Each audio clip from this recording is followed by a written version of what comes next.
Another way to assign students to group during a synchronous online session would be to put them in collaborative groups that aren't necessarily a separate video call. We could call these quiet breakout rooms. Let's take a look at what this might look like.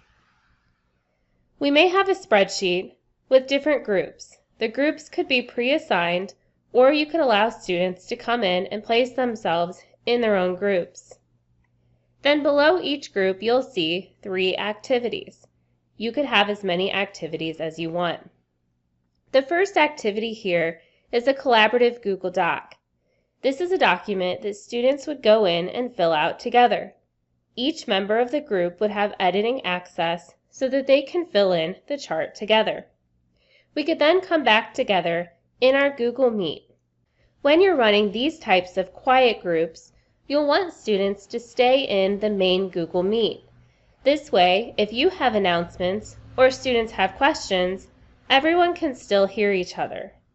But then students are breaking out into a Google Doc or some other file.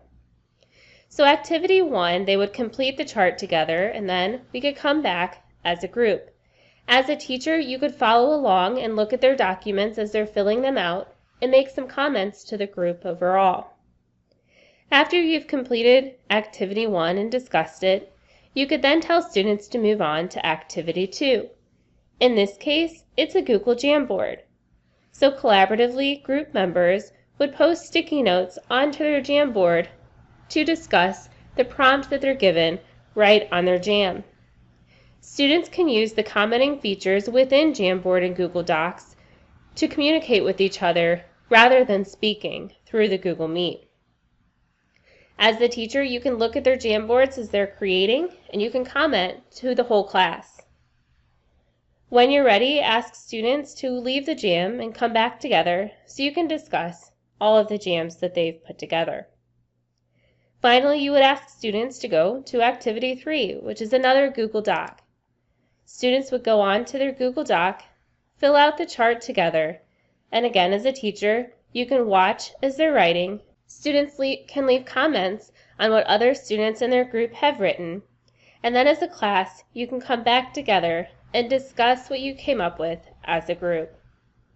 These quiet breakout rooms is a great way for you as a teacher to still communicate with students while they're collaboratively working in their groups. It's also a great way for you to have students collaborate and write together without sending them off into a separate video meeting.